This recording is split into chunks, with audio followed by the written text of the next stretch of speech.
আজকে আমার শাশুড়ি মায়ের এত বড় শখের বাড়িটাকে ভালো মতো পরিষ্কার করব। শাশুড়ি মা নাই ঠিকই, তবে তার রেখে যাওয়া স্মৃতিগুলা সব জায়গাতেই আছে। যদি মানুষটা আজ বেঁচে থাকতো, কত যত্ন নিত এই বাড়ির। দেখেন কত শখ করে বাড়িটা করে গিয়েছে, কিন্তু থাকার ভাগ্য আর হলো। আর আমি যেহেতু একটাই ছেলের বউ, তাই সবকিছুর দায়িত্ব এখন আমার ওপর। শাশুড়ি মা নেই ঠিকই, তবে শাশুড়ি মায়ের এই শখের বাড়িটা এখন আমার নিজেরই শখের বাড়ি হয়ে গিয়েছে। তিলে তিলে সংসারটাকে বড় করেছে, একটু একটু করে টাকা জমিয়ে এই শখের বাড়িটা বানিয়েছে। দেখেন আজ সেই মানুষটাই নেই, এ বাড়িতে থাকার ভাগ্যটাও হলো না। যাই হোক, আমরা যেহেতু নিচতলায় থাকি, তাই দোতলার খুব একটা যত্ন নিতে পারি না। আর ছোট বাচ্চা নিয়ে আসলে এত বড় বাড়ি সামলানো খুবই কষ্টের। তাই আজকে সকাল সকাল রান্না বান্না শেষ করেছি, আর ভাবলাম আজকে দোতলাটা ভালো মতো পরিষ্কার করব। মিস্টার হোমিস থেকে আমি আবারও ক্লিনিং কম্বোটা নিয়েছি। আমার নিচতলাতে এই ক্লিনিং কম্বোটাই ব্যবহার করি, তাই ভাবলাম এটা দোতলায় রেখে দিব। আরে একটা কম্বে কিন্তু আমরা 5 রকমের জিনিস পেয়ে যাবো। বাড়িঘর সুন্দর মতো পরিষ্কার রাখার জন্য এই একটা কম্বো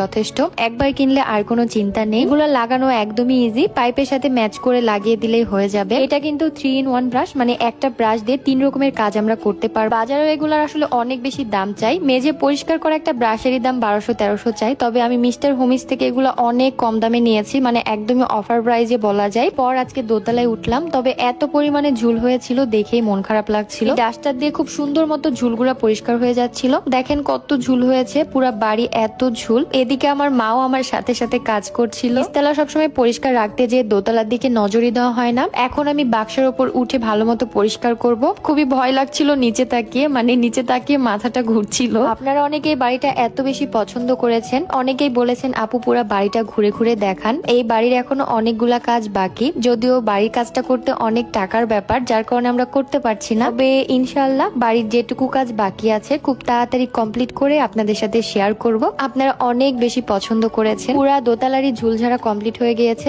এখন আমি মেঝেটাও সুন্দর মতো পরিষ্কার করে নেব। অ্যালুমিনিয়ামের মপগুলো খুবই ভালো, হাতের স্পর্শ ছাড়া পরিষ্কার করতে পারবেন। আবার খুব সুন্দর মতো এটা তুলে আবার আরেকটা ব্যবহার করতে পারবেন। এগুলা ধুয়ে পরিষ্কার করলে অনেক দিন পর্যন্ত ব্যবহার করা যায়। তবে সবচেয়ে উপকারী লেগেছে 3-in-1 এর ব্রাশটা। এই মেঝেতে পানি পড়েছিল, কি সুন্দর মতো টানলামার হয়ে গেল। অনেক সময় আমাদের টয়লেটে পানি জমে থাকে বা টয়লেটের টাইলস গুলা ভিজা থাকে, এই ব্রাশ দিয়ে টানলেই হয়ে যাবে। আমার এই শখের বাড়িটাকে আজকে সুন্দর মতো পরিষ্কার করেছি, খুবই সুন্দর লাগছিল দেয়ালগুলা দেখতে। আজকের মতো ভিডিও এখানেই শেষ করছি। সবাই ভালো থাকবেন, সুস্থ থাকবেন। ভিডিও ভালো লাগলে শেয়ার করে দিবেন। আল্লাহ হাফেজ।